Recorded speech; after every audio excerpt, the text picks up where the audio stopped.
Hi friends, இன்னைக்கு full வீடியோவில் நம்ம என்ன பார்க்க போகிறோம் அப்படின்னா, சேலத்தில் அமைஞ்சிருக்கிற ஒரு பிரம்மாண்டமான கோயிலை பற்றி தாங்க இந்த ஃபுல் வீடியோவில் இன்றைக்கி நம்ம பார்க்க போகிறோம்.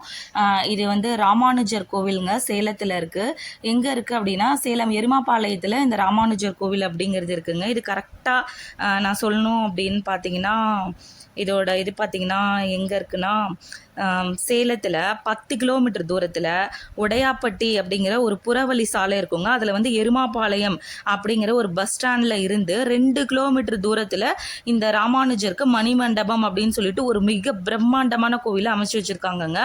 நம்ம பார்க்கும்போதே நமக்கு வந்து கோவிலுக்கு போகிறோம் அப்படிங்கிற எண்ணெல்லாம் வராது. ஏதோ ஃபாரின்குள்ளே போகிறோம், இல்லை ஏதோ ஒரு மாளிகைக்குள்ளே போகிறோம், ஏதோ ஒரு எப்படி சொல்கிறது, ஒரு தாஜ்மஹல், அரண்மனை, ஒரு அந்த மாதிரியெல்லாம் தான் நமக்கு எல்லாம் ஃபீலிங் கொடுக்குன்னு வச்சுக்கோங்களேன். அப்படி ஒரு பிரம்மாண்டமான ஒரு கோவில் இருக்குங்க சேலத்தில். கண்டிப்பாக சேலத்தில் இருக்கிற மக்கள் பார்க்காதவங்க சொல்கிறேன், சேலத்திலேயே இருந்துட்டு இவ்வளோ நாளாக ராமானுஜர் டெம்பிளுக்கு வராதவங்களை நான் சொல்கிறேன். சேலத்தை சுற்றி இருக்கக்கூடிய அனைத்து எவ்வளவோ பகுதிகள் இருக்குது, அங்கேருந்து இப்படி ஒரு கோவில் இருக்கிறது கூட தெரியாமல் எவ்வளோ மக்கள் கூட இருக்கலாம். ஸோ இந்த வீடியோ பார்த்துட்டு கண்டிப்பாக நீங்கள் வரணும்னு ஆசைப்பட்றேன்.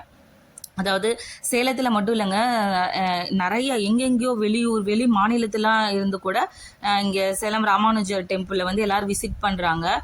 நம்ம பார்க்கும் போதுங்க ரொம்ப மனசுக்கு வந்து என்ன சொல்கிறது, ஒரு ஹாப்பியாக இருக்கும். நம்மளுக்கு ஏதோ நம்ம கோயிலுக்கு வந்திருக்கோங்கிறத தாண்டி ஏதோ நம்ம ஒரு பெரிய எப்படி சொல்கிறது, ஒரு பெரிய ஒரு சுற்றுலா பயணத்துக்கு வந்த மாதிரி நமக்கு ஒரு ஃபீல் இருக்குன்னா பார்த்துக்கோங்களேன். நான் வந்துங்க ஃபஸ்ட்டு நான் எப்படி ஸ்டூடெண்ட்ஸ்லாம் இந்த மாதிரி எல்லாம் கூட்டிகிட்டு போயிருக்கேன்னு சொன்னேன் பார்த்தீங்களா, அதே மாதிரி இன்றைக்கி கூட நான் பார்க்கும்போது பார்த்தீங்கன்னா ஒரு 3 ஸ்கூல்லேருந்து எல்லாம் குழந்தைங்கள ஒரு 100-150 பிள்ளைங்க இருப்பாங்கங்க. அந்த மாதிரிலாம் கூட்டிகிட்டு வந்து காட்டிகிட்டு இருந்தாங்க. கண்டிப்பாக குழந்தைங்கள நம்ம வந்து எங்கெங்கேயோ கூட்டிகிட்டு போய் இந்த மாதிரி ஒண்டர்லா அப்படி இப்படின்ட்டு எங்கெங்கேயோ கூப்பிட்டு போகிறோம். தேவையில்லாத இடத்துக்கு கூட எங்கெங்கேயோ நம்ம கூப்பிட்டு போய் சுற்றி காட்டிகிட்ருக்கோம். ஆனால் நம்ம வீட்டு பக்கத்துலேயும் சரி, நம்ம ஊரில் சுற்றி இருக்கிற எவ்வளவோ நல்ல நல்ல இடங்கள், குழந்தைங்களுக்கு காட்டக்கூடிய நற்கருத்துக்களையே நம்ம சொல்லி காட்டக்கூடிய நிறைய இடங்கள் இருக்கும். ஆனால் அதெல்லாம் நம்ம கண்டிப்பாக காட்டணும்னு நான் நினைக்கிறேன். நாங்கள் வந்து இன்றைக்கி எல்லாருமே ஃபேமிலியாக வந்திருக்கோங்க.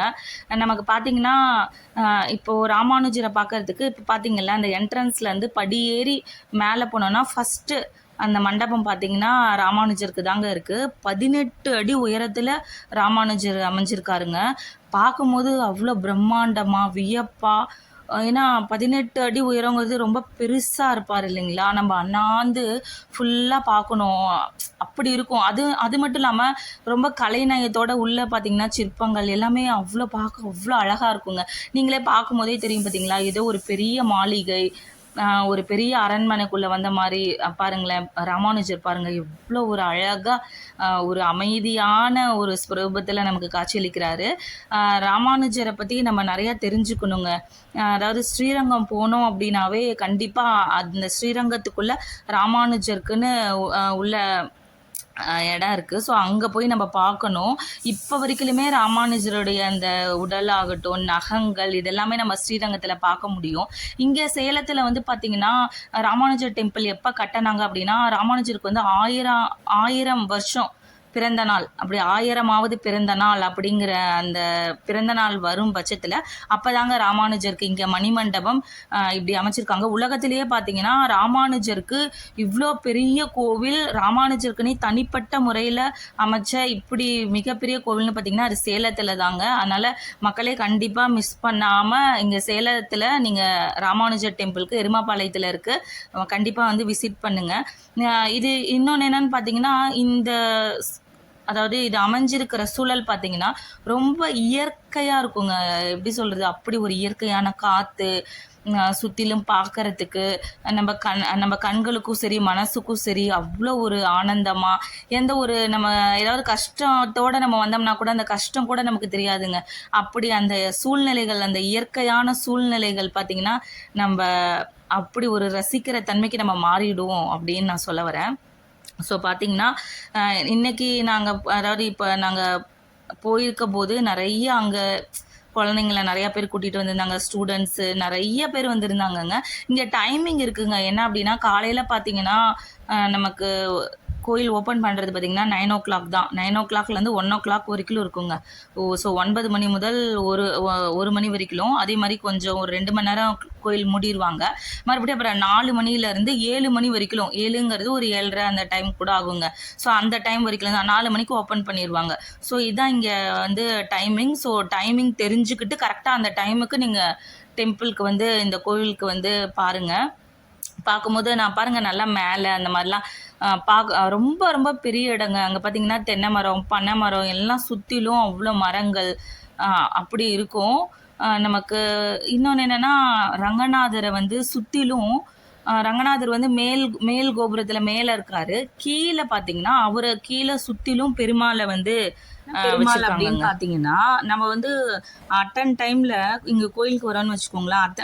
அதாவது எப்படி சொல்கிறது, ஒரே நேரத்தில் எல்லா பெருமாளையும் நம்ம பார்க்குற மாதிரியும் ராமானுஜரோட சேர்த்து நம்ம வழிபட்ட மாதிரியும் அப்படி ஒரு நெகிழ்ச்சித்தன்மை ஒரு ஆனந்தமாக இருக்குங்க. என்னென்னு எப்படி அதாவது மணி மண்டபம் இருக்குது பார்த்திங்களா, அதோட வளாகத்தில் வடகிழக்கு மூலையில் பார்த்திங்கன்னா திருவரங்க ரங்கநாதர் இருப்பாருங்க. அதே மாதிரி தென்மேற்கு மூலையில் பார்த்திங்கன்னா திருமலை திருவேங்கடமுடையான் அவர் இருப்பாருங்க. அதாவது அக்னிமலை தென்கிழக்கு மூலையில் பார்த்திங்கன்னா காஞ்சி வரதராஜ பெருமாள் இருக்கார் இல்லைங்களா, அவர் இருப்பார். அதே மாதிரி வடமேற்கு மூலையில் பார்த்திங்கன்னா மேலக்கோட்டை சம்பத்குமார சுவாமி பெருமாள் இருக்கார் இல்லைங்களா, அவர் இருப்பார். ஸோ நம்ம ராமானுஜரை சுற்றிலும் பெருமாள் அமைச்சு நம்ம வந்து ஒரே நேரத்தில் இந்த மாதிரி எல்லா சாமிகளையும் ரொம்ப எப்படி சொல்கிறது அவ்வளோ அழகாக நம்ம வந்து தரிசனம் செய்யலாங்க. மனசுக்கும் அவ்வளோ நிறைவாக இருக்கும். பெரியவங்களுக்கு மட்டும் இல்லைங்க, குழந்தைங்களுக்கும் இங்கே பார்த்திங்கன்னா பார்க்கு அமைச்சிருக்காங்கங்க. ஒரு பெரிய எலிஃபெண்ட் பாருங்கள், பேக் சைட்லேருந்து ஏறி பிள்ளைங்க முன்னாடி சர்க்கிள் விடுற மாதிரி குழந்தைங்க விளையாடுறதுக்கு நல்ல பெரிய பார்க்குங்க. சூப்பராக பிள்ளைங்க வந்து என்ஜாய் பண்ணுற அளவுக்கு எப்படி டைம் நமக்கு போகுதுன்னே தெரியாதுன்னு வச்சுக்கோங்களேன். அந்தளவுக்கு ஒரு இயற்கையான சூழ்நிலையில் நம்மளுக்கு சாமி கும்பிடுறதாகட்டும், பிள்ளைங்க ஜாலியாக விளையாடுறதாகட்டும், நிறைய சிற்பங்களை நம்ம பார்க்குறதாகட்டும், அங்கே அந்த மாதிரி அவ்வளோ அழகழகான பிளேசஸ் நல்லா அவ்வளோ அற்புதமாக இருக்கும். பார்த்திங்கன்னா இந்த இடத்துலையே நாங்கள் அன்றைக்கி போயிருக்கும்போது பெரியவங்களாம் உட்காந்து ஊஞ்சல் ஆடிட்டு இருந்தாங்களாங்க. அது கொஞ்சம் சங்கடமாக இருந்தது. ஏன்னா குழந்தைங்களுக்குன்னு சொல்லிட்டு பெரியவங்களாம் அந்த மாதிரி ஊஞ்சலில் இருக்கும்போது என் பையன் பார்த்திங்கன்னா அங்கே சர்க்கிள் விட்டுட்ருக்காரு. அவர் ரொம்ப பயந்துக்கிட்டாரு, விடவே முடியல. அப்புறம் அவங்க அப்பாவும் கூட நான் இருக்கேன் சர்க்கிள் விடுன்னு சொல்லிட்டு அவர் கூடவே ட்ரெயின் கொடுத்து பண்ணார். அன்னைக்கு பொழுது எங்களுக்கு ரொம்ப நல்லா போச்சுங்க. ஸோ இந்த ராமானுஜர் டெம்பிள் எங்கே இருக்குது, இதை நீங்களும் கண்டிப்பாக வரணும் அப்படிங்கிறதுக்காக நான் வந்து உங்களுக்கு இதை ஷேர் பண்ணியிருக்கேன். சேனல் பிடிச்சிருந்தா கண்டிப்பாக சப்ஸ்கிரைப் பண்ணுங்கள் ஃப்ரெண்ட்ஸ், கமெண்ட் பண்ணுங்கள். ஏதாவது உங்களுக்கு வீக்கெண்ட் ஆகட்டும், சேலத்தில் இருக்கிறவங்க, சேலத்தை சுற்றி இருக்கிறவங்க யார் எங்கே இருந்தாலும் சரிங்க, இந்த கோவில் வந்து ரொம்ப பிரம்மாண்டமாக நமக்கு ஃபாரின் போகிற மாதிரி ஃபீல் கொடுக்குங்க. ஸோ மிஸ் பண்ணாமல் இந்த டெம்பிளை விசிட் பண்ணுங்கள். பாய், நெக்ஸ்ட் வீடியோவில் பார்க்கலாம் ஃப்ரெண்ட்ஸ். தேங்க்யூ.